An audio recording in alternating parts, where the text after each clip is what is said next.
Othello ये एक बहुत ही सक्सेसफुल प्ले है जिसे लिखा था शेक्सपियर ने। 1603 में उन्होंने इसको पब्लिश किया था, जिससे इंग्लिश लिटरेचर में बहुत ही ज़्यादा इम्पॉर्टेंट है।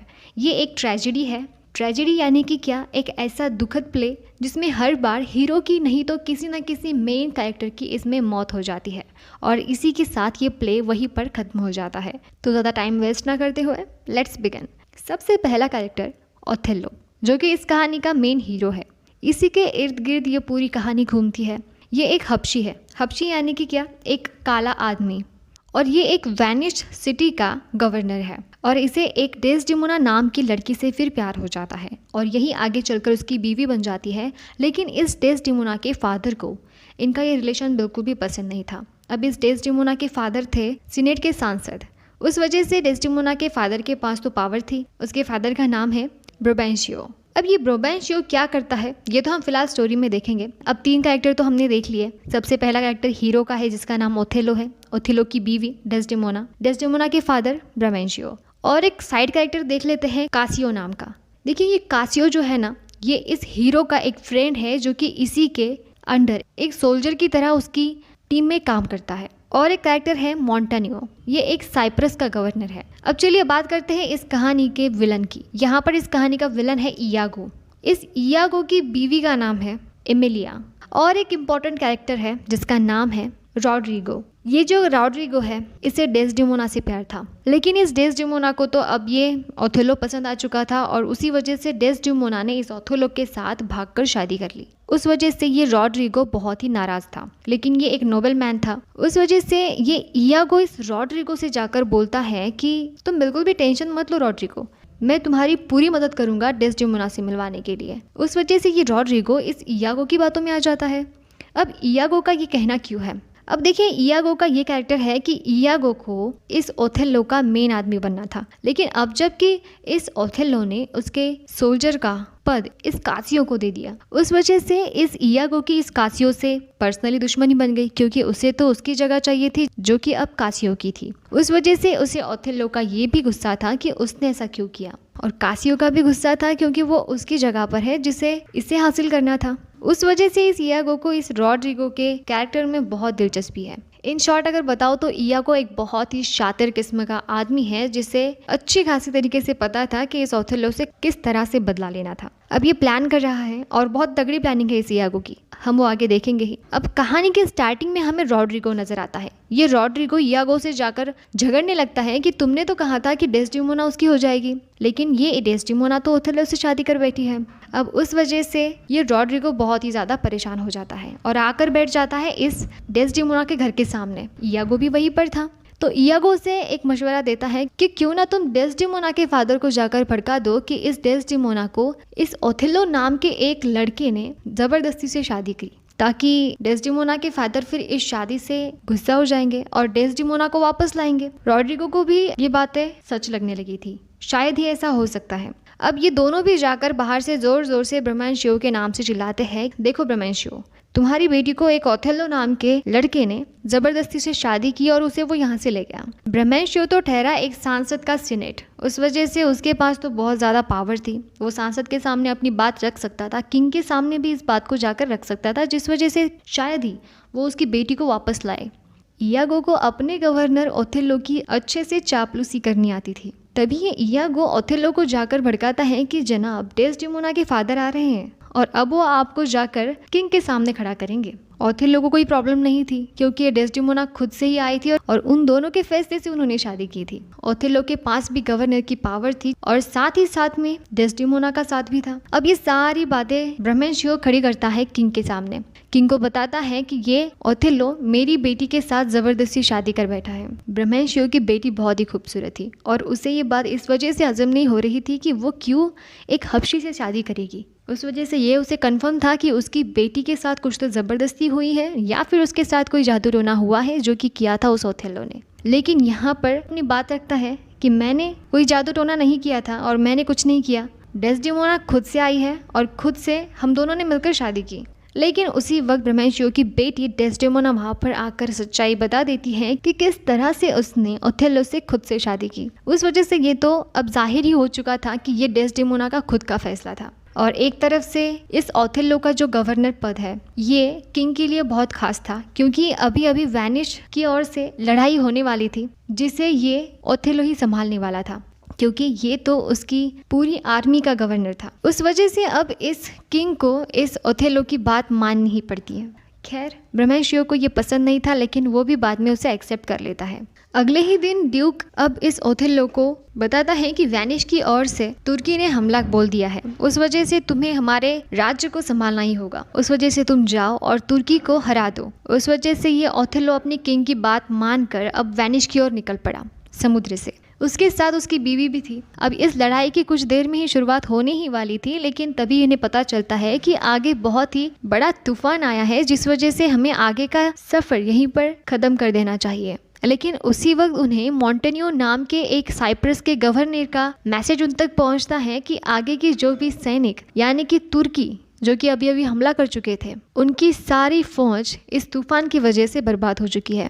उनके सारे जहाज पलट चुके थे, जिस वजह से तुर्की का कुछ लड़ाई के बिना ही वहीं पर खात्मा हो गया था। उस वजह से अनफॉर्चुनेटली ही सही ये ओथेलो तो जीत ही जाता है। तभी वहां पर जीत का जश्न शुरू हो जाता है। तब बहुत शोर भी मच रहा था। उस वजह से ये ओथेलो अपने खास सोल्जर कासियो को बता देता है कि तुम यहाँ की सारी सिचुएशन संभाल लो कासियो, और इतना ही कहकर ओथेलो वहां से चला जाता है। अब इस कासियो को पूरी फौज को संभालना था, लेकिन अब इयागो यहाँ पर क्या करता है, इस मॉन्टेनियो नाम के इस साइपर के गवर्नर को इस कासियो के साथ झगड़ा करवा देता है। अब वो किस तरह से, सबसे पहले तो इयागो कासियो को शराब पिला देता है, तभी ये मॉन्टेनियो को भेज देता है शराब पिलाकर, उसी तरह से जिस तरह से कि उसने कासियो को पिलाई थी। इस तरह से वो कासियो और मॉन्टेनियो के झगड़े को बहुत ज़्यादा उकसाता है।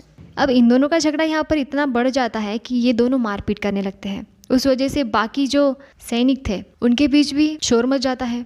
अब इसी बात को लेकर इयागो फिर से जाता है ओथेलो के पास कि आपने तो कासियो को जिम्मेदारी दी थी, अब आप जाकर एक बार देख लो कासियो ने क्या किया। अब जब ओथेलो इन सारी हरकतों को देखता है तो वो कासियो पर बड़ा नाराज हो जाता है और उसे इतना गुस्सा आ जाता है क्योंकि उसने मॉन्टियो नाम के एक साइप्रस के गवर्नर को मारा था। उस वजह से ये ओथेलो कासियो के पद को खारिज कर देता है। उसने कासियो की सीट तो खाली करवा दी, अब तो देरी इस बात की है सिर्फ कि इससे वो पद मिल जाए। लेकिन इयागो ऐसा नहीं करता, क्योंकि इयागो बड़ी तगड़ी प्लानिंग कर रहा है। वो चला जाता है डेस्डेमोना के पास। अब डेस्डेमोना के बारे में बता दूं, देखिए इस डेस्डेमोना ने जब ओथेलो से शादी की तब इस ओथेलो और डेस्डेमोना के बीच में ये कासियो उनकी हमेशा मदद करता था। उस वजह से ये कासियो की एक तरफ से तो ये डेस्डेमोना बेस्ट फ्रेंड ही थी। अब ये इयागो जाता है डेस्डेमोना के पास इस बात को लेकर कि क्यों ना तुम अपने पति को समझाओ, उस ओथेलो को समझाओ कि कासियो तो बड़ा ही होशियार आदमी है, बहुत ही अच्छा काम करता है, बहुत ही ईमानदार है, कब से ये काम कर रहा है, और इतनी छोटी बात के लिए ओथेलो को इतना बड़ा फैसला नहीं लेना चाहिए था। वो डेस्डेमोना को जाकर उकसा रहा है कि तुम जाकर अपने पति को बताओ कि कासियो को वो पद वापस करे। डेस्डेमोना को भी ये बात थोड़ी बहुत सही लग रही थी। ये तो सही बात है कि कासियो एक बहुत अच्छा आदमी है। उस वजह से डेस्डेमोना जाकर अपने पति को समझा देती है ओथेलो को कि तुम्हें कासियो का पद उसे वापस दे देना चाहिए। ओथेलो अगले ही दिन कासियो को उसका पद वापस दे देता है। अब आप लोगों को लग रहा होगा कि ये इयागो ने ऐसा क्यों किया। इयागो की बड़ी तगड़ी प्लानिंग शुरू है। प्लान के मुताबिक तो इयागो ने इस कासियो के पद को खारिज करने के लिए सब कुछ किया। अब जबकि ये पद उसके लिए खारिज हो चुका था तो इस इयागो ने फिर से इस कासियो को वहाँ पर क्यों बिठाया। इस डेस्डेमोना को जिस तरह से उसने कासियो को फिर से उसका पद वापस दिलवाने के लिए जो जरिया बनाया, इसे वो आगे जाकर एक हथियार बनाएगा। वो किस तरह से आगे देखेंगे। कासियो इन सारे सोल्जर्स का एक लेफ्टिनेंट था जो कि इस ओथेलो के अंडर काम कर रहा था। खैर कासियो को तो अपना लेफ्टिनेंट का पद फिर से मिल चुका था। अब ये रॉड्रिगो इस इयागो को बड़े ही गुस्से में मिलने आता है और इयागो को ये बताता है कि तुमने तो मुझसे कहा था कि डेस्डेमोना मेरी हो जाएगी, तुम तो अब तक कुछ भी नहीं कर रहे हो, और ये डेस्डेमोना तो इस हबशी ओथेलो के साथ तो ये खुश नजर आ रही है। लेकिन इयागो बताता है कि रॉड्रिगो तुम बिल्कुल भी परेशान मत हो, मैं ज़रूर तुम्हें डेस्डेमोना से मिलवाऊंगा। लेकिन रॉड्रिगो तो इस इयागो की इन हरकतों से बड़ा परेशान हो चुका था। एक तो ये कुछ करता नहीं और ऊपर से सिर्फ उम्मीद पर रख रहा है कि किसी ना किसी दिन तो ये डेस्डेमोना उसकी हो ही जाएगी। असल में इयागो को यही करना है। इयागो की प्लानिंग ये है कि ये इस डेस्डेमोना को सबसे पहले ओथेलो से जुदा करेगा और कासियो के साथ इस डेस्डेमोना के कुछ रिलेशन क्रिएट करवाएगा ओथेलो के मन में, जिस वजह से इस ओथेलो को इस डेस्डेमोना का गुस्सा आ जाएगा। ओथेलो के मन में डेस्डेमोना के बारे में शक का बीज बोने की कोशिश में है ये इयागो। और इयागो की यही सोच थी कि अगर इन छोटी छोटी बातों को अगर मैं पहले से ही क्रिएट करके रखूंगा ताकि ये ओथेलो आगे चलकर इस इयागो पर पूरी तरह से भरोसा रखे। उसे साबित करने के लिए कोई बात नहीं रहेगी, क्योंकि डेस्टिमोना तो पहले से ही इस कासियो के बारे में बहुत अच्छा बता रही है, क्योंकि अभी अभी तो डेस्टिमोना ने इस कासियो को उसका पद वापस दिलाया था ओथेलो के हाथ से। लेकिन असल में ये प्लानिंग इयागो की है, लेकिन इयागो ने तो ऐसा ही दिखाया कि डेस्टिमोना को कासियो में बड़ी दिलचस्पी है। खैर, अब इसके लिए ये इयागो क्या करता है। इयागो सबसे पहले अपनी बीवी को बुलाता है जिसका नाम है एमिलिया। ये एमिलिया इस डेस्टिमोना की खास नौकर है। इस एमिलिया को बोलता है कि तुम जाकर डेस्टिमोना का रुमाल मुझे ला दो। अब ये एमिलिया इयागो से पूछती है कि तुम्हें उस रुमाल का क्या काम है। इयागो तो बस यही बताता है कि तुम चुपचाप उस रुमाल को बस ला दो। अब एमिलिया के मन में तो ये चल रहा था कि डेस्टिमोना उस रुमाल को किसी को हाथ लगाने भी नहीं देती, क्योंकि उसे वो रुमाल उसके पति ओथेलो ने दिया था। लेकिन खैर, एमिलिया को वो रुमाल लाना ही था, क्योंकि अब उसे इयागो ने वैसा करने के लिए जबरदस्ती कहा था। ये एमिलिया जाती है और डेस्टिमोना का कैसे भी कर वो रुमाल ले आती है।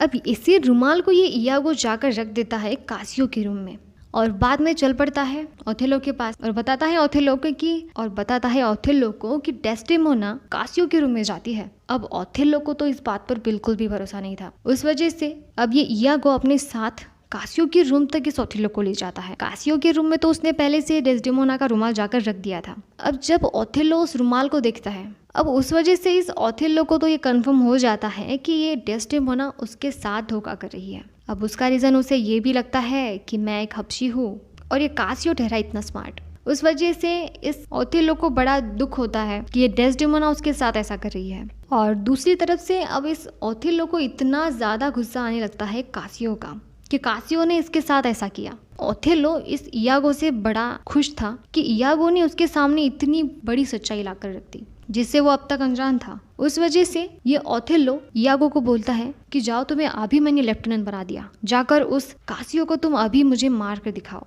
इयागो तो डायरेक्टली अपने लेफ्टिनेंट के कैरेक्टर में आ गया, अपने राजा का हुक्म मानते हुए चल पड़ा कासियो को मारने। इयागो जाते वक्त ओथेलो को इतनी बात तो बोलकर जाता है कि जनाब, कासियो को तो मैं मार दूंगा, आप डेस्टिमोना का कुछ कर देना, डेस्टिमोना ने भी आपके साथ बहुत बुरा किया। खैर, इतना ही बोलकर चला गया। लेकिन ये ओथेलो इस बात पर बहुत डीप में सोचने लगता है। बात तो सही है, कासियो को मारने के लिए अब इसने उसे भेज दिया। उधर जब ये कासियो को मारने जा रहा था इयागो, तब उसके साथ रॉड्रिगो भी आ रहा था, क्योंकि रॉड्रिगो तो इस इयागो की मदद में ही है ना पहले से। जब कासियो इन दोनों को आता हुआ देखता है और जब उसे वो मारने की कोशिश करते हैं, तब कासियो रॉड्रिगो को बड़ा घायल कर देता है। जब रॉड्रिगो कासियो से बचने के लिए इयागो से मदद मांगता है तो इयागो जाकर रॉड्रिगो को ही मार देता है। जब रॉड्रिगो उस दर्द से चीखने लगता है तो ये सारी चीखें सुनकर इधर ओथेलो बड़ा ही खुश हो जाता है। कितना लॉयल है ये इयागो, मेरे एक कहने पर ही जाकर उसने कासियो की जान ले ली। उस वजह से अब उसे उसी की बात याद आती है कि कासियो ने जाते वक्त कहा था कि जनाब, डेस्टिमोना का क्या होगा। अब ओथेलो यहाँ पर बिना कुछ सोचे समझे एक तकिए से अपनी बीवी डेस्टिमोना को सांसें रोककर मार देता है। बेचारी डेस्टिमोना वहीं पर मर जाती है। उसी वक्त अब ओथेलो को बताने एमिलिया आ जाती है कि जनाब, रॉड्रिगो को इयागो ने मार दिया। और जब सामने वो डेस्टिमोना की लाश देखती है तो उसे बड़ा दुख होता है और वो ओथेलो से पूछती है कि सरकार, आपने ऐसा क्यों किया। उस पर ओथेलो उसे सारी सच्चाई बता देता है कि किस तरह से इसने उस कासियो के साथ मिलकर उसे धोखा दिया। और वो रुमाल भी हाथ में उसके थमा देता है जो कि उसे कासियो के रूम में मिला था। उसी रुमाल को हाथ में लेकर ये एमिलिया बोलती है कि जनाब, ये रुमाल तो मैंने चुराया था, डेस्टिमोना ने ऐसा कुछ नहीं किया था और कासियो ने भी नहीं। ये सब कुछ प्लानिंग मेरे पति इयागो की है और इसी रुमाल को चुरा कर मैंने इयागो के पास दिया था और सच में मुझे नहीं पता था कि ये इयागो इस रुमाल को इस तरह से यूज़ करेगा। अब इतनी सारी सच्चाई सुनने के बाद ओथेलो तो बड़ा सहम जाता है। अब जब इयागो ओथेलो के रूम में आता है तो यही सारी बातें इयागो जब सुनता है कि उसकी बीवी ने सारी सच्चाई उगल दी, उस वजह से उसकी बीवी को मारने के लिए वो उस पर अटैक कर देता है और एमिलिया को मार देता है वहीं पर। और अपनी सरकार, अपने गवर्नर ओथेलो को बताता है कि जनाब, मैंने ऐसा कुछ नहीं किया, ये झूठ बोल रही थी, इसे क्या पता मैंने क्या किया क्या नहीं। लेकिन अब ओथेलो को सच जानने में देर हो चुकी थी, लेकिन सच तो उसे अब पता चल चुका था। अब जब ओथेलो इयागो को मारने के लिए उसके पास आता है तब इयागो बड़े ही खामिये से वहाँ से भाग जाता है। इयागो को बहुत ढूंढा जाता है लेकिन इयागो कहीं पर नहीं मिलता। यहाँ पर इस ओथेलो को इतना बुरा फील होता है कि उसने अनजाने में ही कासियो जैसे एक अच्छे शख्स पर शक किया और साथ ही में इतनी अच्छी बीवी को भी उसने अपने हाथों से मार दिया। उस वजह से एंडिंग में यह ओथेलो एक चाकू से खुद को ही मार देता है और उसी की मौत के साथ ये प्ले यहीं पर ख़त्म हो जाता है।